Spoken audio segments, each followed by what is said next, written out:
because X is just the constant sequence 1 and Gn is 0 after n terms. So this is just first n terms. And this is less than equal to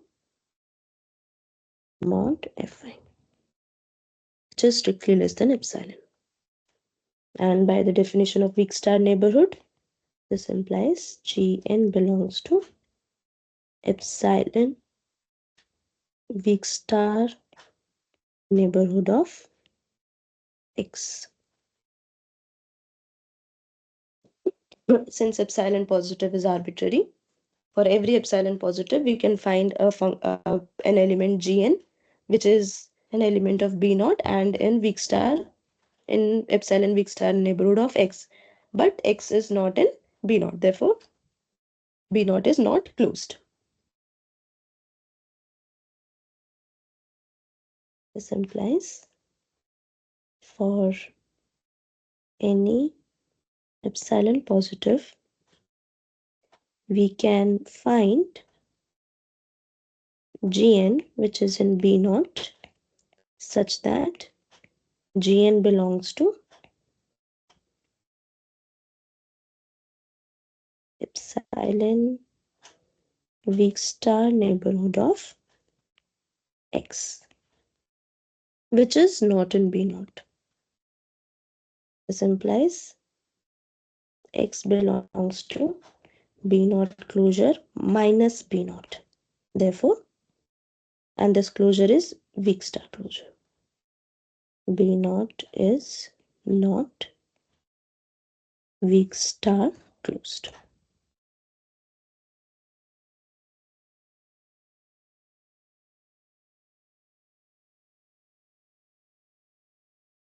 I hope this is fine.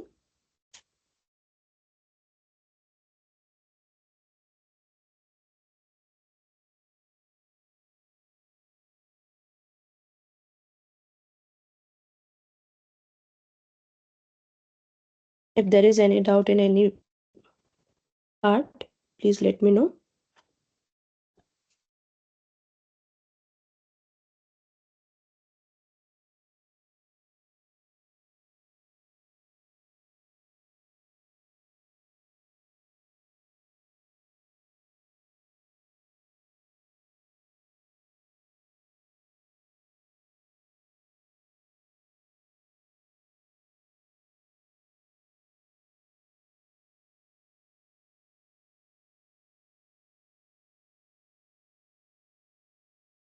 Okay, then let's move to next part. Next question.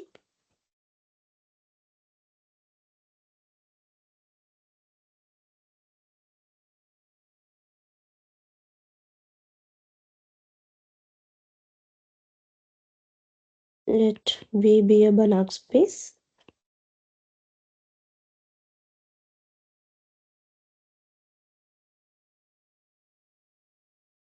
If V is separable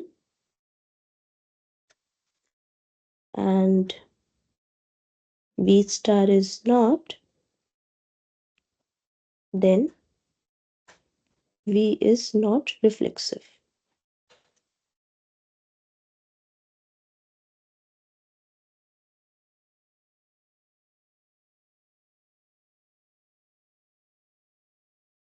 Now suppose V is reflexive, even though when V is separable and V star is not. Suppose V star is reflexive. This implies, sorry, V is reflexive. This implies V star star is also reflexive. Sorry,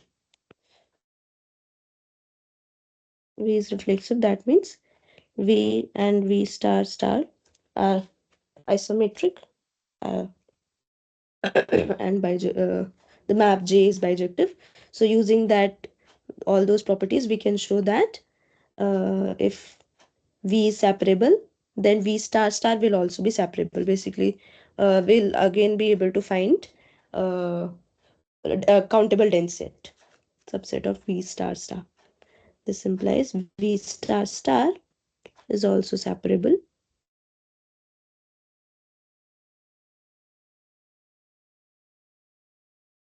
that is the dual of V star is separable, and this happens only when V star is separable.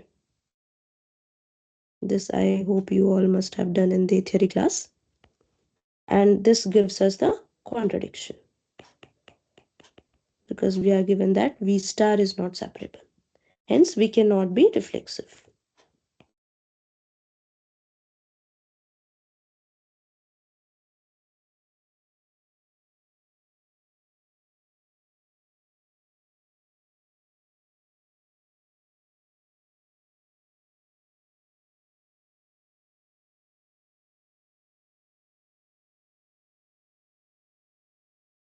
I hope this is fine.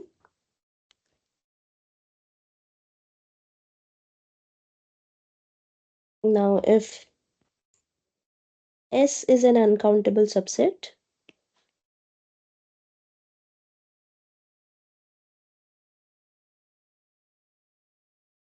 subset of V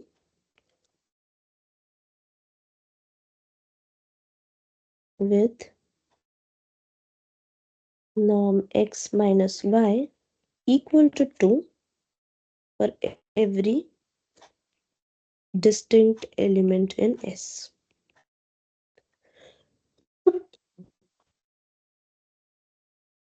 Then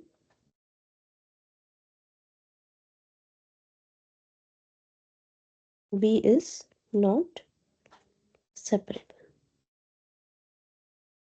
They are saying that if there exists an uncountable set S such that for every element in S, the distance between any two distinct elements is exactly equal to 2, in that case, V is not separable. That means we cannot find a countable dense subset. So let's see if suppose it is separable, what kind of contradiction will end up. So let if possible,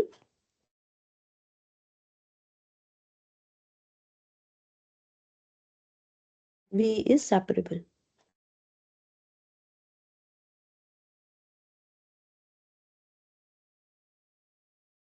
This implies there exists a countable dense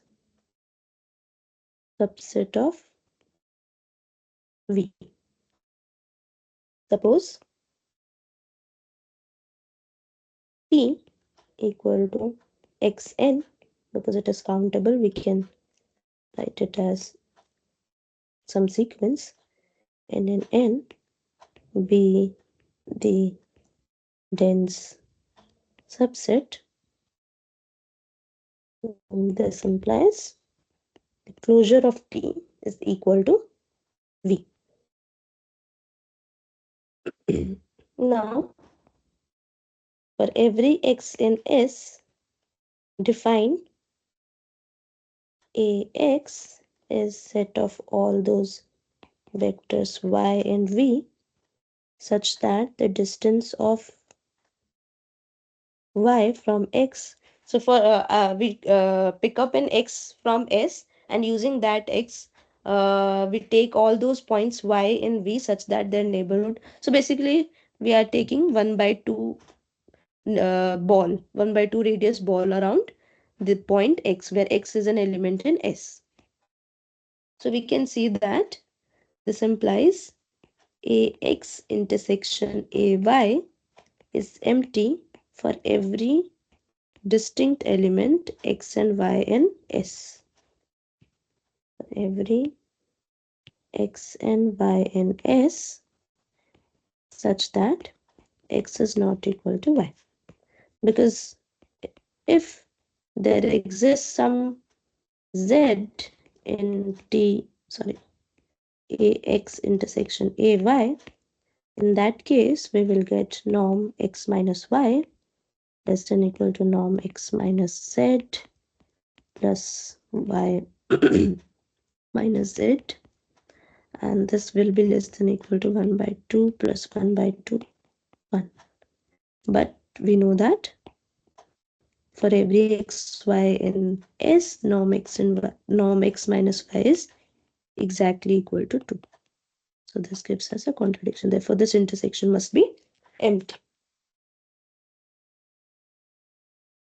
This implies for every n in n, either xn does not belong to ax for any x. Either it is not in any of the uh, 1 by 2 neighborhood of any of the x in S, or it is in exactly 1, because if it is in one of one of the ax, it cannot be in some other ay because that intersection is empty. Or xn belongs to ax for exactly 1 xns. So from this we can say that each xn belongs to at most 1 ax.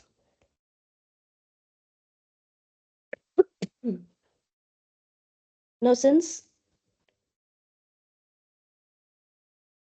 the collection ax, x belonging to S, is an uncountable set, because obviously each of the sets are distinct, and we have uncountable number of elements in S.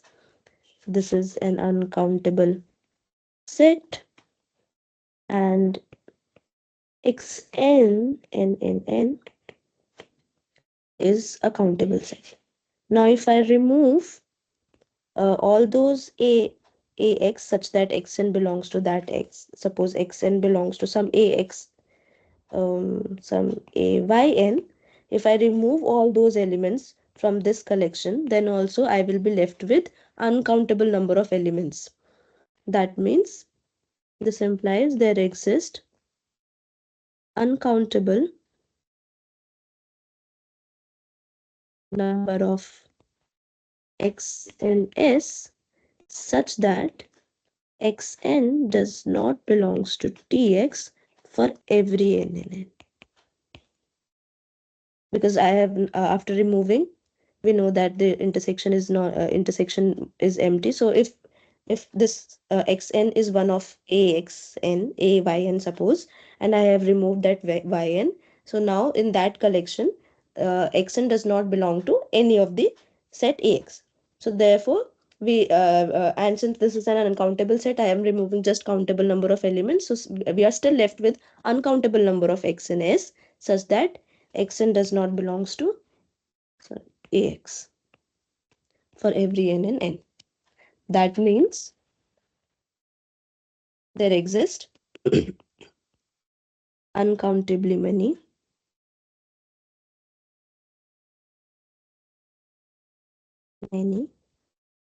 x in S, which is a subset of V, such that norm x minus xn is strictly greater than 1 by 2 for every n in n, which contradicts the fact that it is dense. This implies x does not belong to the closure of xn n in n,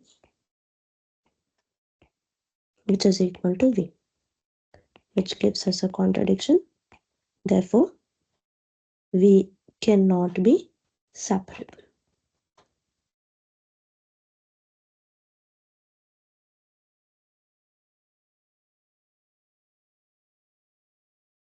So I hope this is fine.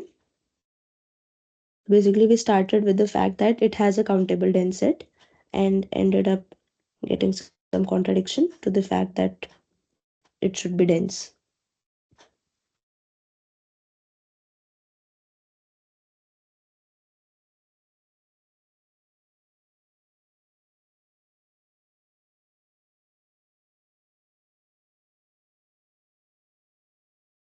Okay, so let's move to the next question.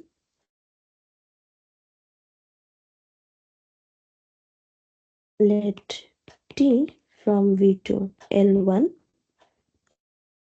be bounded linear function from V to L1 where V is reflexive. If Xn is a bounded sequence in V,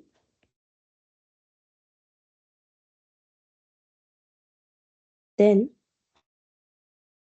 show that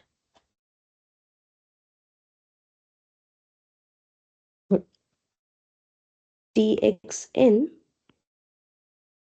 has a convergent subsequence.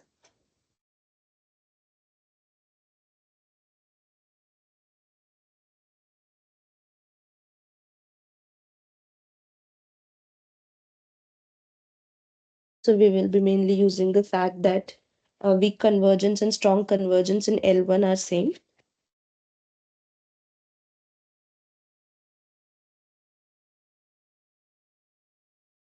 Now since T from V to L1 is continuous, so if you remember in the last tutorial session, we have seen that if we have continuity with respect to norm topology, this implies T from V weak to L1 weak is also continuous.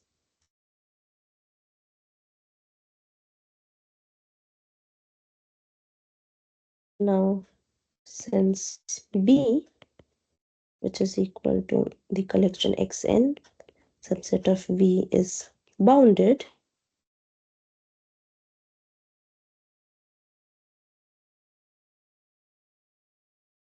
then by Banach-Alaoglu's theorem, which states that if V is reflexive, V is reflexive if and only if the closed unit ball is weakly compact.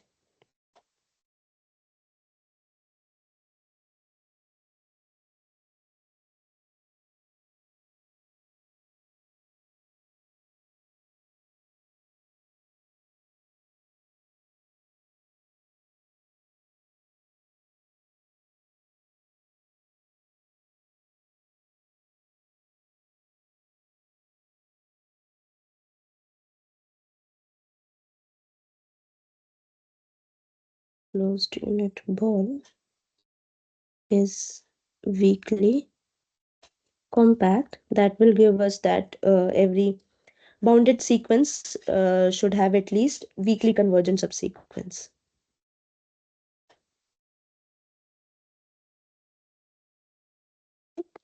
Since we are given that V is reflexive, this will give us that B is weakly. This closed unit ball, you know that we can replace it by any bounded set.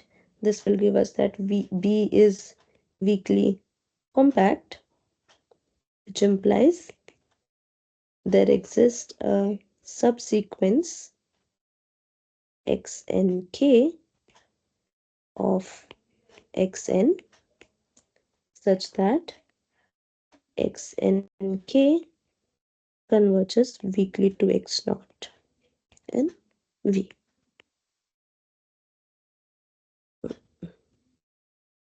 Now, since T from V weak to L1 weak is continuous, this implies Txnk converges to Tx naught in L1 weak, or Txn converges weakly to Tx naught in L1.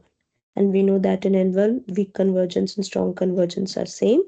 So this implies Txn converges strongly to, sorry, this is Txnk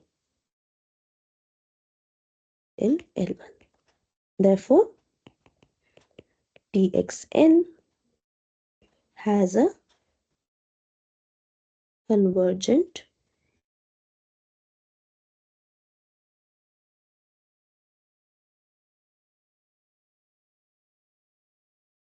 subsequence in L1.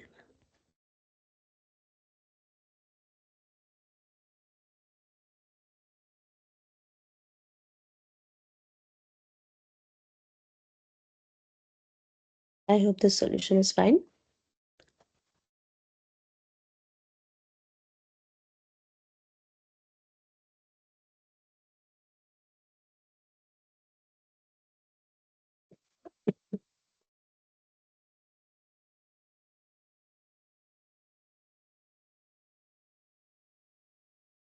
Okay, so let's move to next question.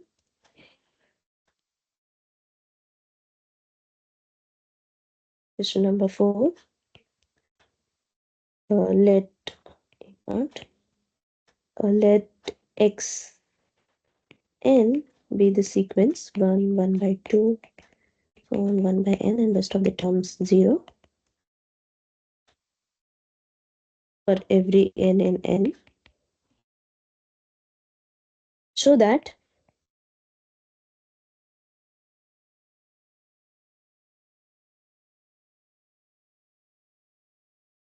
no subsequence, or we can say that xn cannot have a weakly convergent subsequence.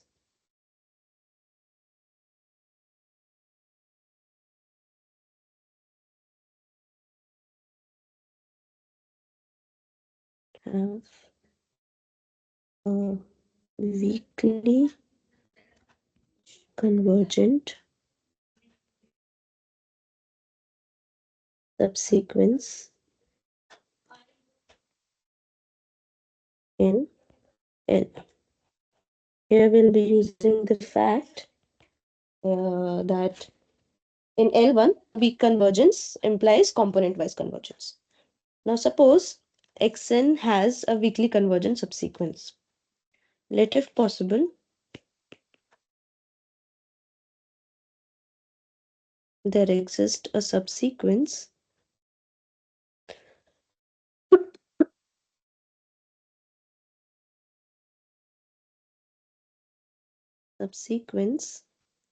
xnk of xn such that xnk converges weakly to some x in L1. This implies, since we have component-wise convergence, for every m in n, xm is equal to limit k tending to infinity x and k m. Now, this is equal to, now if you observe, that the sequence xn, see, for x1 is the sequence 1, 0, 0, so on. x2 is 1, 1 by 2, the rest of the terms are 0, and so on. We have x n k, this will be 1, 1 by 2, so on up to 1 by n k, and rest of the terms will be 0. So from here, we can say that mth element of the sequence n x n k is equal to 0 if this m is strictly greater than nk, and this is equal to 1 by m if m is less than equal to nk. From here, we get xm is equal to limit k tending to infinity xm nk, which is obviously 0 because as k tends to infinity, obviously nk will eventually be greater than equal to m after some stage, and after that all the terms are equal to 1 by m, so this will this will converge to 1 by m. So this implies xm is equal to 1 by m for every m in n. So this gives us the sequence x is equal to 1, 1 by 2, 1 by 3, so on. But we had weak convergence in L1, this x should belong to L1. Clearly, the sequence does not belongs to L1. Hence, we get a contradiction.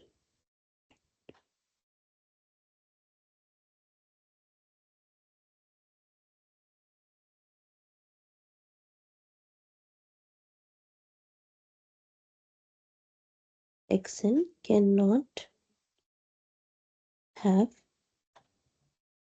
convergent subsequence.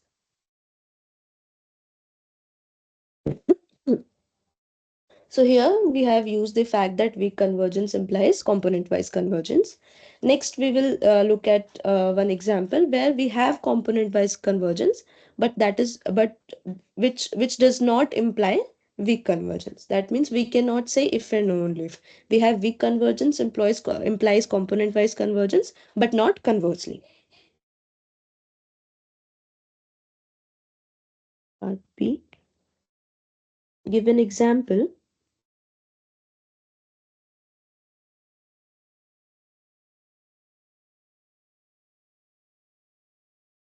of a bounded sequence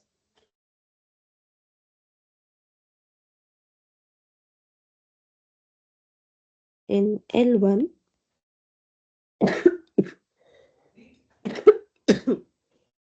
such that x and k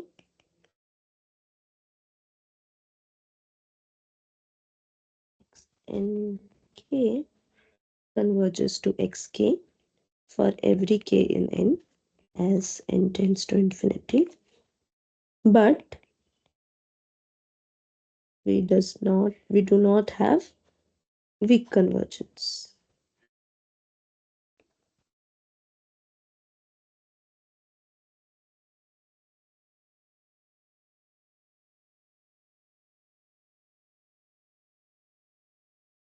in n.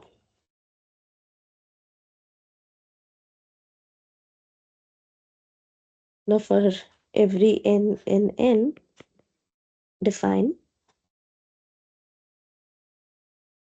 xn equals to basically en, which is 1 at nth position and 0 elsewhere.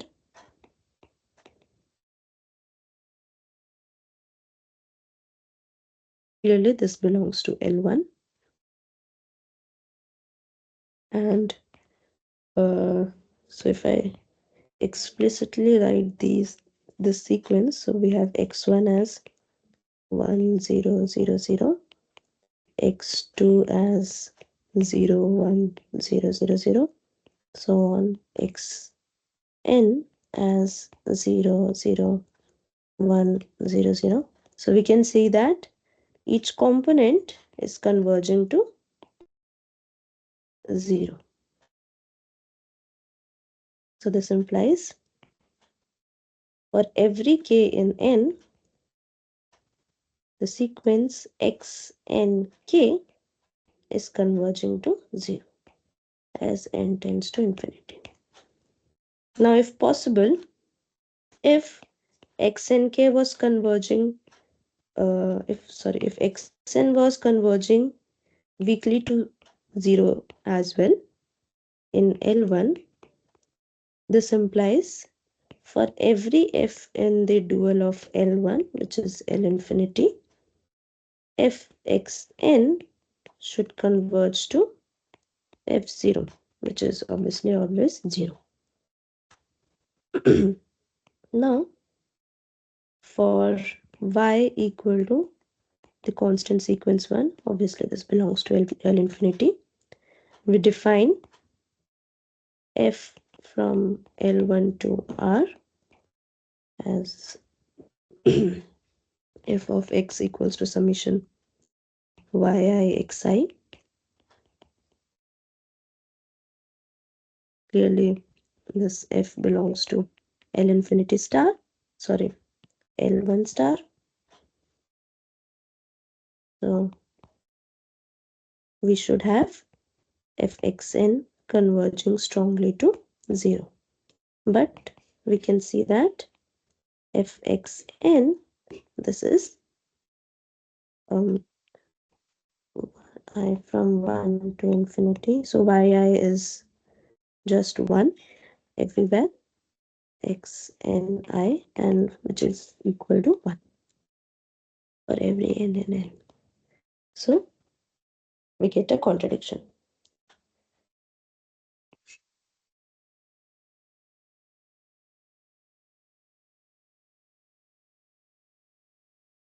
Hence, by contradiction, this xn cannot converge weakly to x. X was 0 in our case.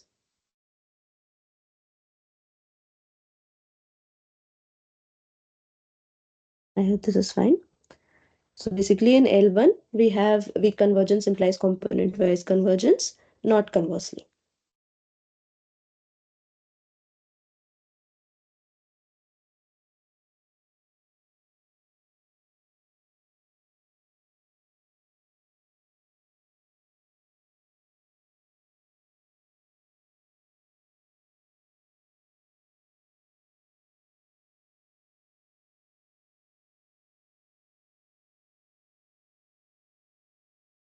I hope this is fine. Okay, let's move to next question.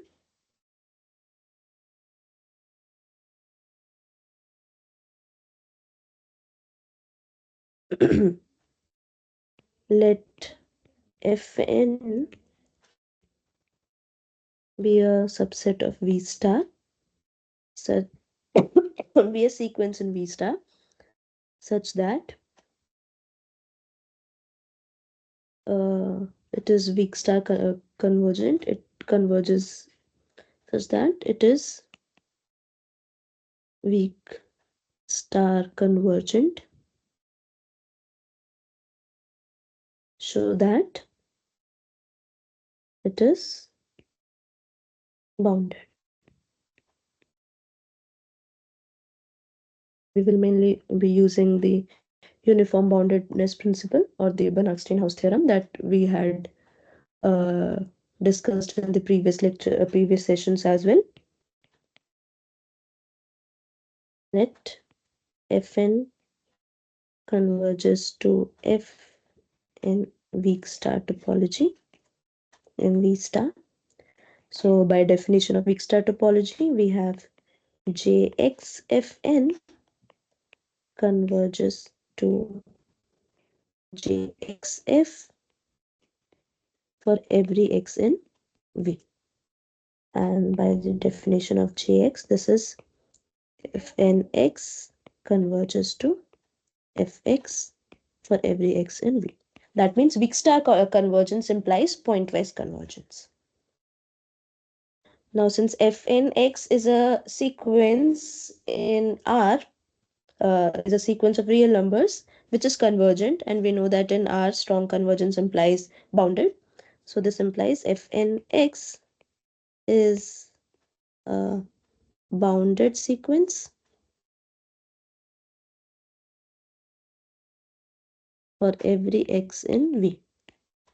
So this implies for every x in V, there exists some mx positive such that supreme n in n mod fnx is less than equal to mx, and hence by uniform boundedness principle,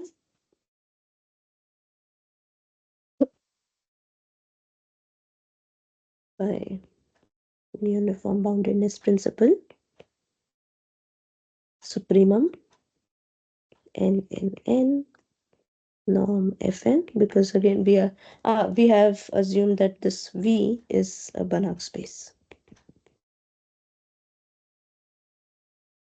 Supremum norm fn is there exists some m positive such that this is less than equal to m, and hence fn is bounded in V star.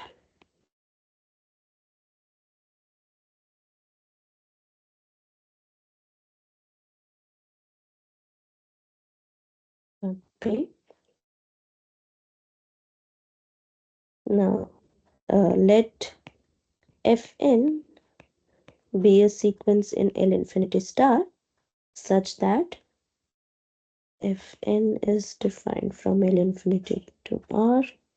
Fnx maps any sequence x to its nth component. for every x in L infinity. Show that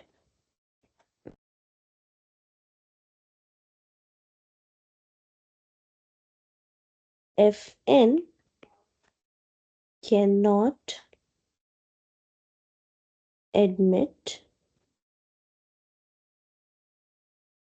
any weak star convergent subsequence.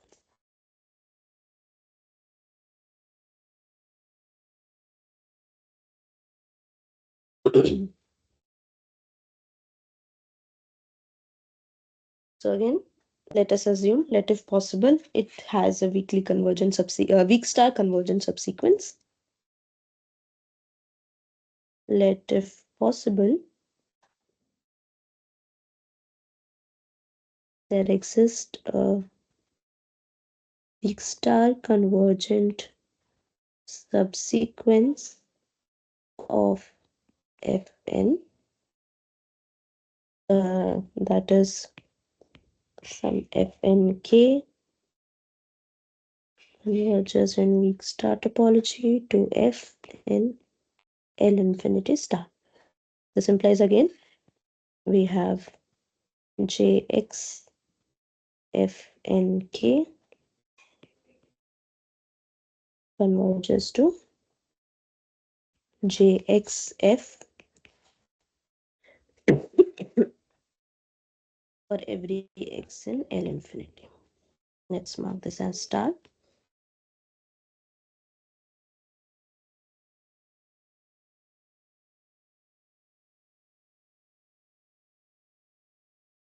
Now taking x in L infinity such that this mth element of x is equal to minus 1 to the power k delta m nk, which is equal to, this is equal to 0 if m is equal to nk, and this is equal to, sorry, not equal to nk, and this is equal to minus 1 to the power k if m is equal to nk.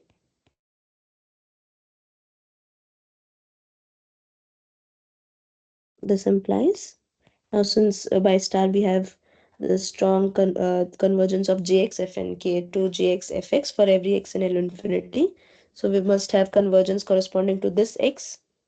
Clearly the sequence x has terms either 0 or minus 1 to the power k, so it is in L infinity. This implies jx fnk, this is equal to fnkx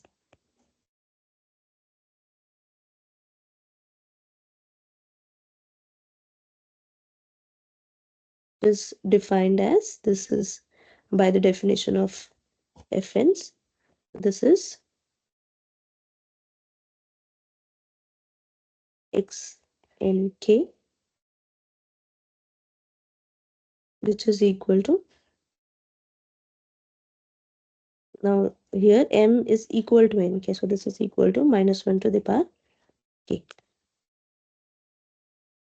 So by star, the sequence minus 1 to the power k converges to jxf, or we say that the sequence minus 1 to the power k is convergent, which is never possible. But this is not possible. Hence,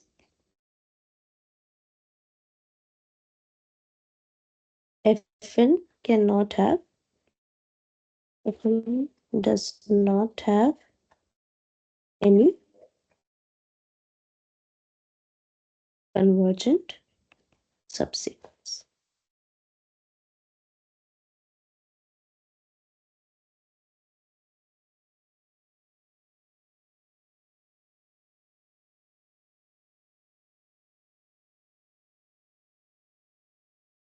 I hope the solution is fine. If you have any doubt, please let me know. I can explain.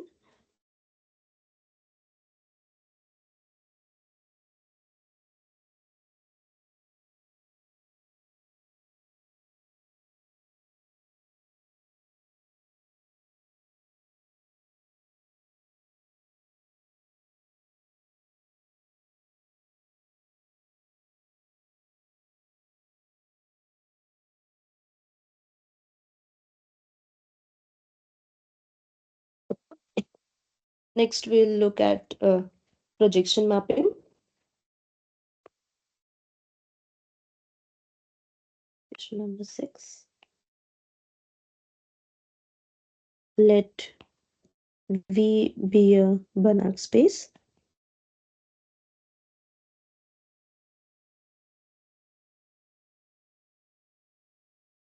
W and Z be closed subspace of V are such that V is equal to direct sum of W and Z. That means W intersection Z is empty. Sorry, momentum 0. And for every V in V, we can write V to be equal to W plus Z for some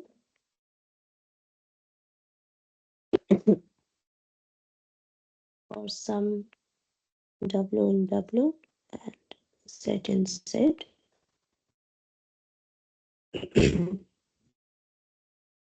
Let E from V to W be the corresponding projection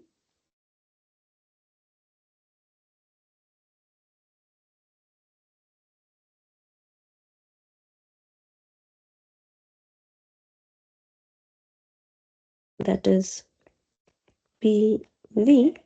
Now, since we can write every element of V as sum of W plus Z, so this is mapped to the element in W, its component which is in W. This is how projection is defined. Then show that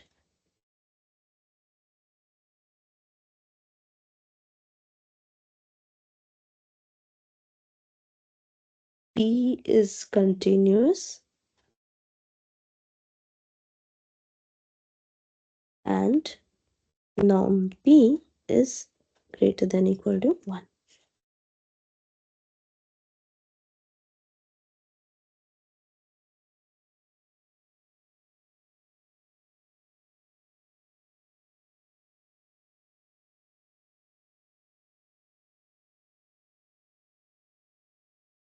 Okay, so we'll be using open mapping theorem to prove this solution.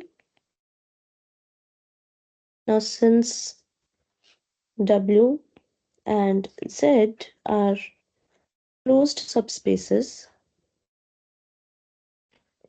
of a Banach space, so they are Banach spaces in themselves. This implies W and Z are Banach spaces. Now we define the product space U to be W cross Z, which has elements of the form W comma Z tuples, where W comes from the space W and Z comes from the space Z, with norm WZ is equal to norm W plus norm Z. Now you can check that. Check yourself that this U with the above defined norm is a Banach space.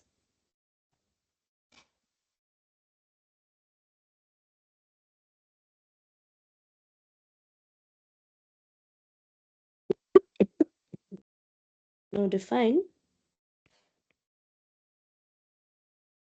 T from U to V, T of W comma Z is equal to W plus Z for every tuple in U.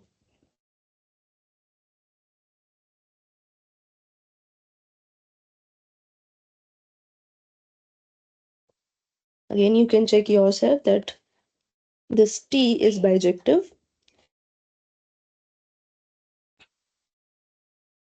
since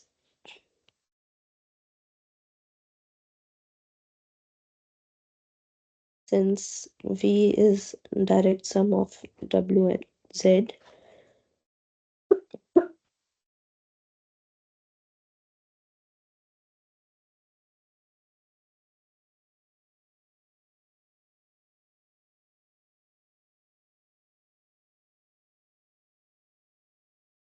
Also,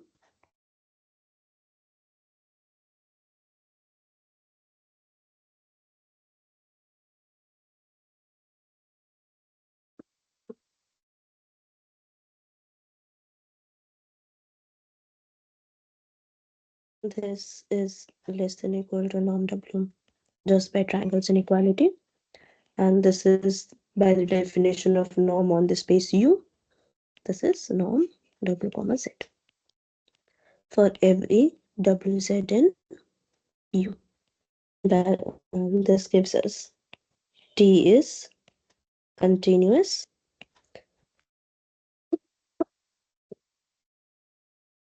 bijective with T less than equal to 1.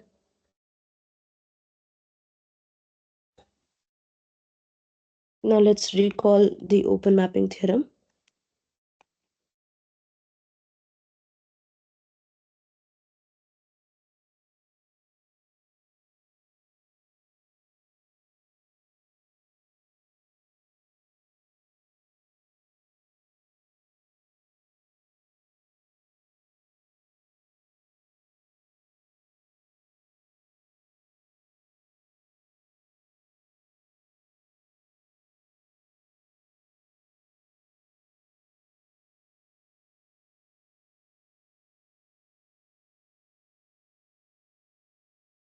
If V and W are two Banach spaces, T is a continuous linear map from V to W is on to, then T is an open map. That is, TO is an open set in W for every open set O in V. Basically, it maps open set to open set. Now here, our T is continuous bijective. That means clearly it is on to. So therefore, we can apply the open mapping theorem. Since T is on to,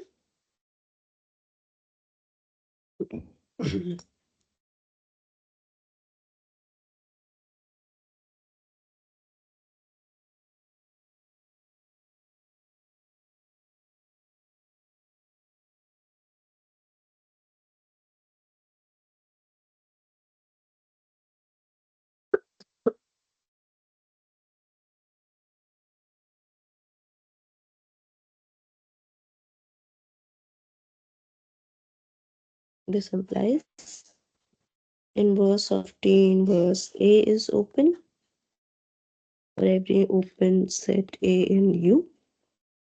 This implies the map T inverse from V to U is continuous.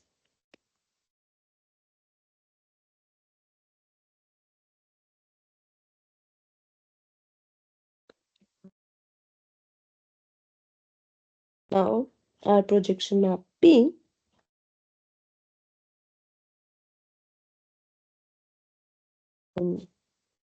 we have from V to U, we have T inverse.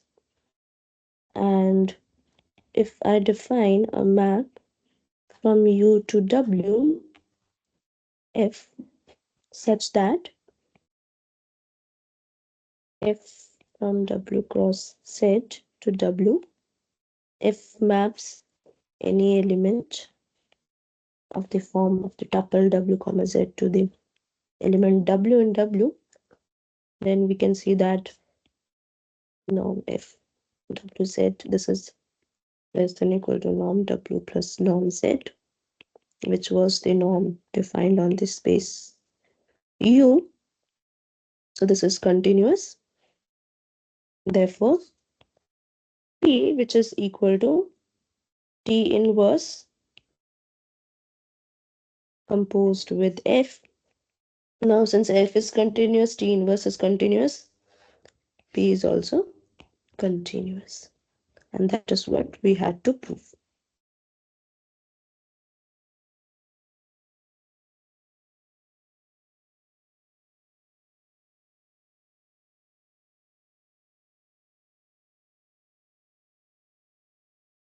And suppose next we had to prove that norm P is greater than equal to 1.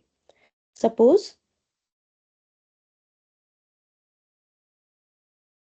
if possible, norm P is strictly less than 1. This implies norm Px less than equal to norm P, norm X, which is strictly less than norm X for every X in V. But for every X in W, we know that P of X is equal to just P of X plus 0, where 0, this is just the way we can write every element in V, which is equal to X, because we are projecting on the space W. So this implies that norm Px is exactly equal to norm X, which contradicts our assumption. Therefore, by contradiction,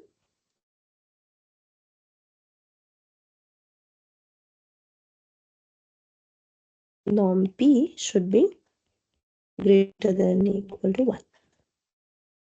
Means we are done.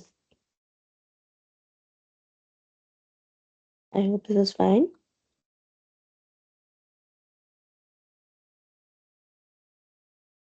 So the point to be remembered is that the projection mapping is continuous and its norm is greater than equal to 1.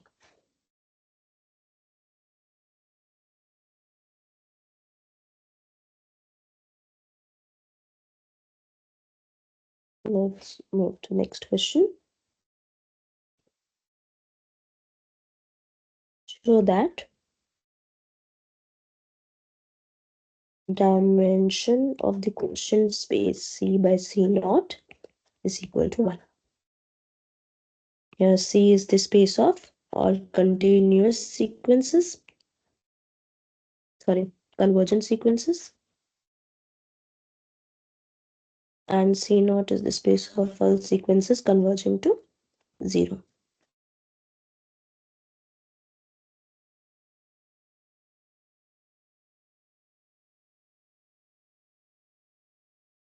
Solution.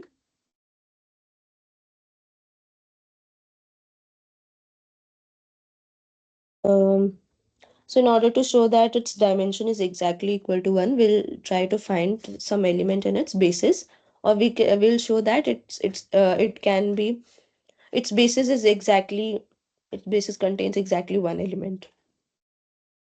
Let X be the constant 1 sequence. Clearly this belongs to C, but not in C naught, because this is not converging to 0. Then for any y, y1, y2, so on in C,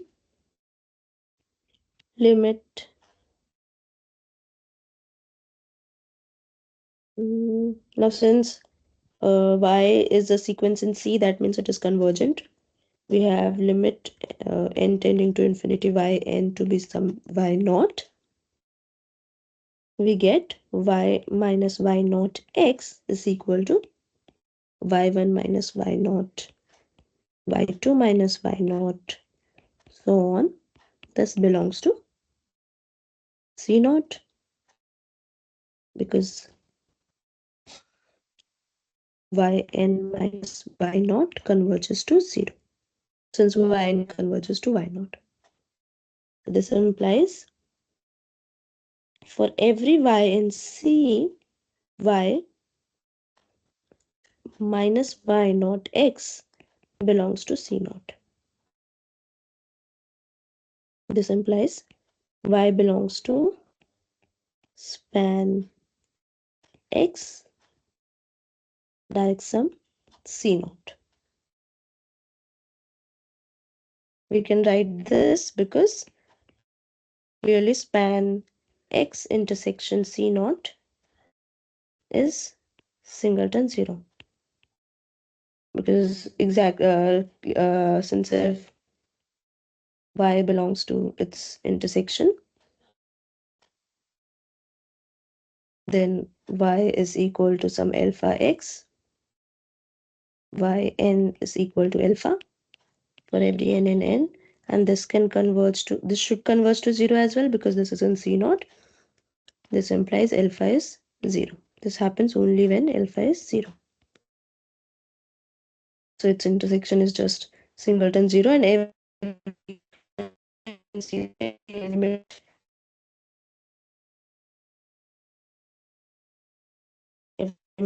written is y minus y naught x is equal to some z where this z belongs to C. This is why the arbitrary is a subset of span x direct sum C naught. Moreover,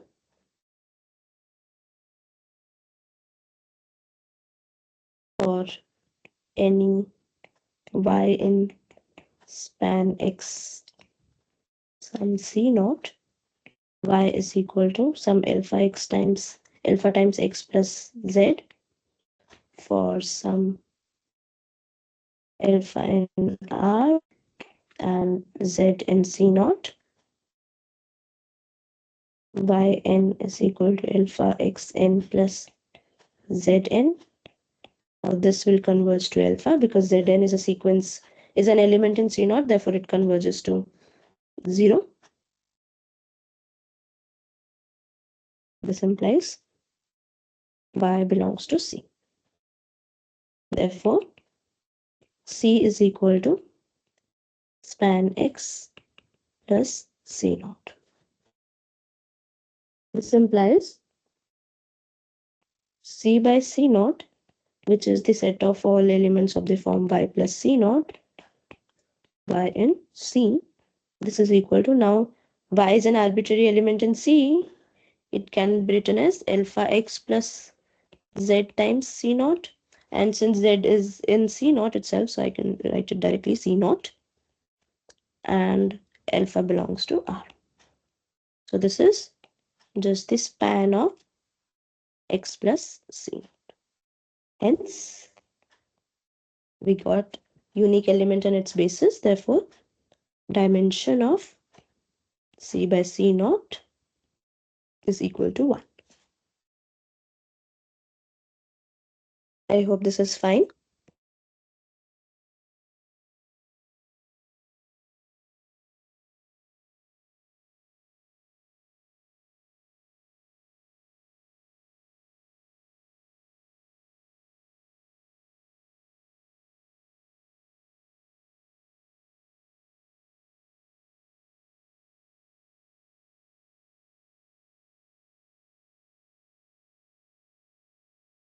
Okay, so let's move to next question. The last question for this session.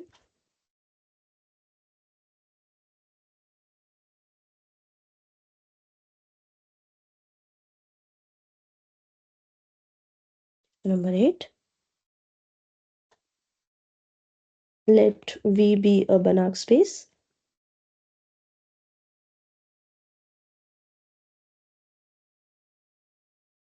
and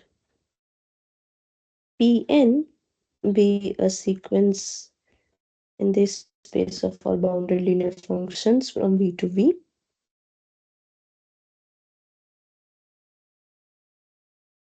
For every n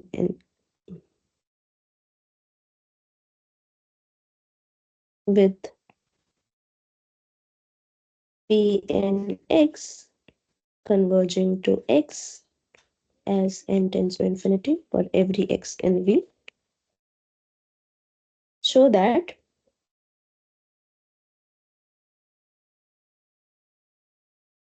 there exists C positive such that norm Pn is less than equal to C for every n in n, and there exists a subsequence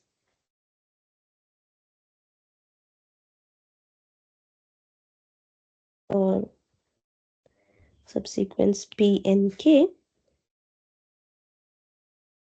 with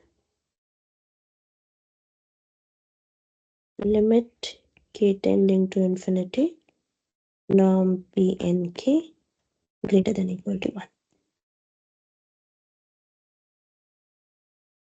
So you can see that again here we are trying to prove some upper on the function on a collection of functions, bounded functions in PV in LV where V is a Banach space.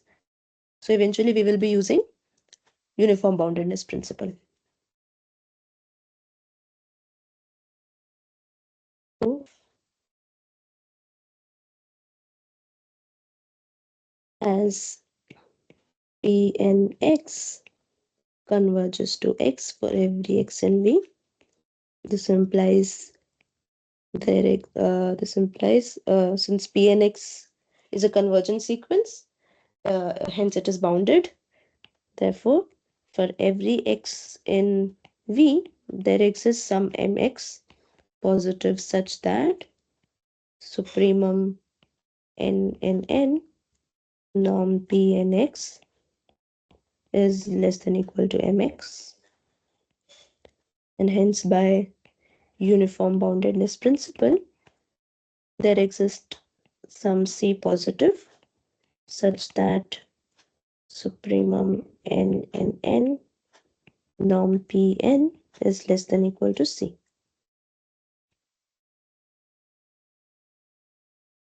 So one thing is done. Next we need to show that limit k it has a subsequence such that limit k tending to infinity norm Pnk is greater than equal to 1.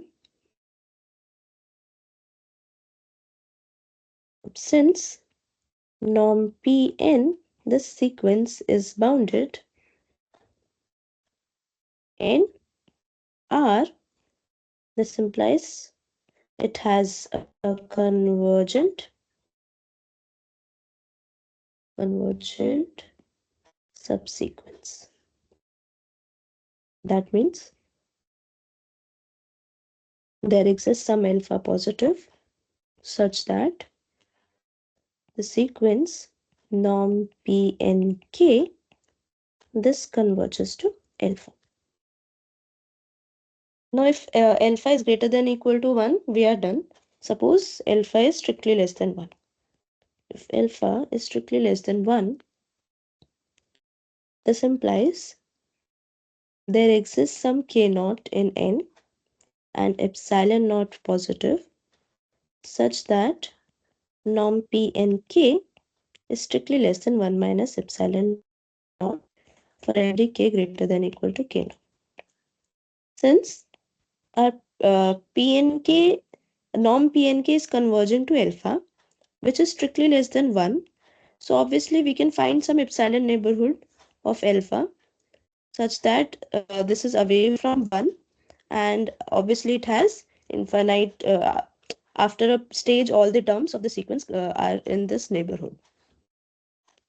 So this implies norm Pnkx, which is less than equal to norm Pnk times norm x, This is strictly less than 1 minus epsilon naught norm x for every x in V, for every x in V and k greater than equal to k naught.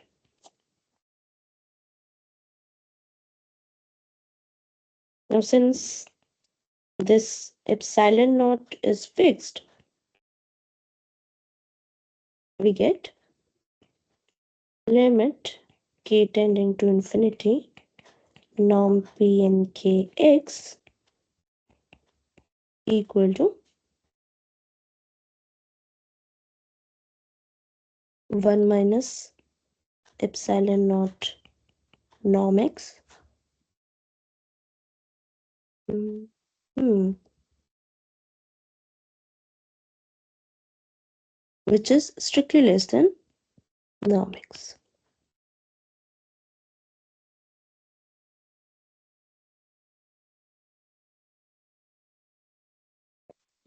Now this gives us a contradiction because p and k x is converging to x. But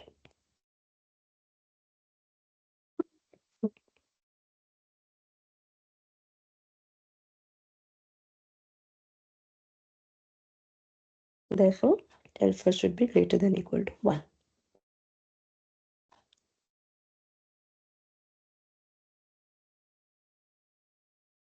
And hence we are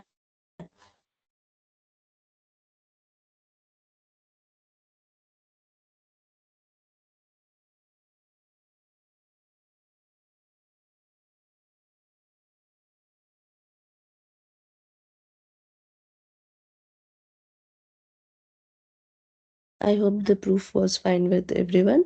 If you have any doubt, please let me know related to any problem we did today.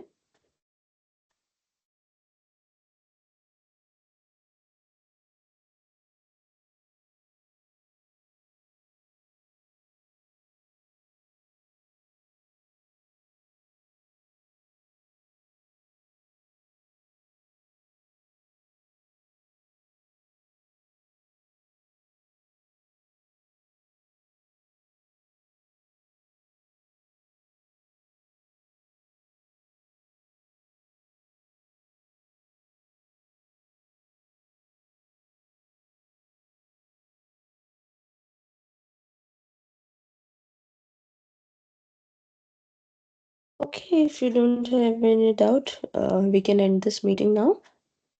Thank you so much. We'll meet next Friday.